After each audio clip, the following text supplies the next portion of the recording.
know, it's that time of the year when you're going to start noticing that short people go missing. And no, I am not talking about the rapture for the vertically challenged. I'm talking about people like me under 5'6" who are suddenly whisked away to the North Pole to help Father Christmas wrap presents. Okay, dad joke. But we're talking about a short person today, Zacchaeus, in this Sunday's Gospel. So welcome to you all. Welcome to Goose, the other cat who you haven't met, and also to the 3 woolly-necked storks that I can see sitting on the roof there watching us. So, a really well-known parable.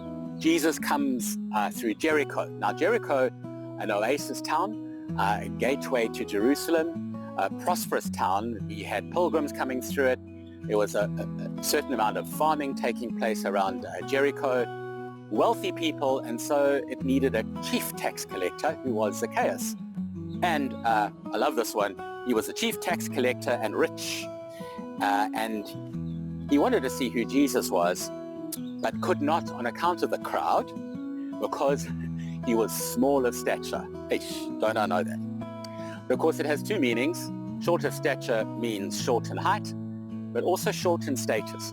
Not well liked, and I can just imagine Zacchaeus trying to get through the crowd. They don't like him. They're not letting him through. So he has to go and climb a sycamore fig tree, a symbol of prosperity. Fruit very valuable, and the wood also very valuable. Now Jesus is looking for Jesus.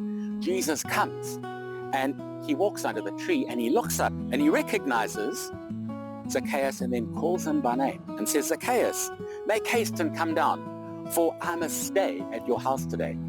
Zacchaeus is delighted. He scrambles down from the tree and makes haste to his house.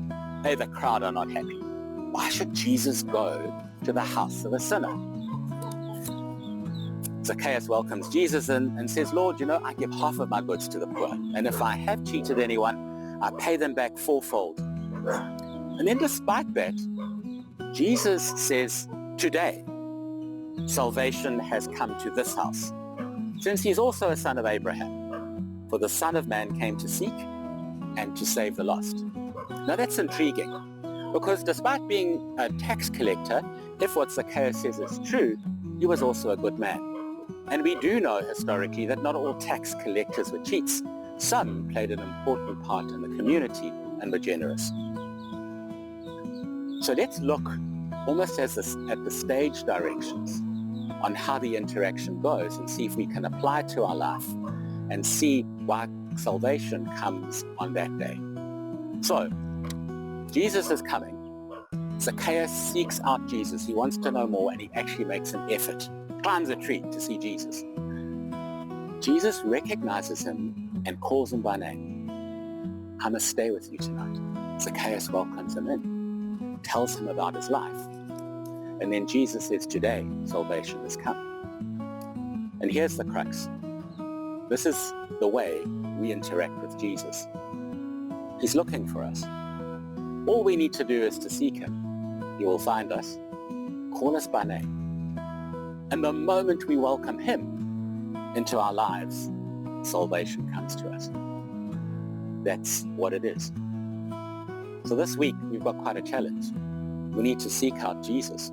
And of course, we know from Luke, all these last months, we will probably most likely find Jesus in the poor, the blind, the lame, those on the periphery, but also on those who are wealthy, ordinary people who are struggling. Just give one step and help them and say, "Jesus, I welcome you into my life," and we get eternal life. Share dinner with Jesus. He gives us back the banquet of eternal life with him. What a wonderful thought.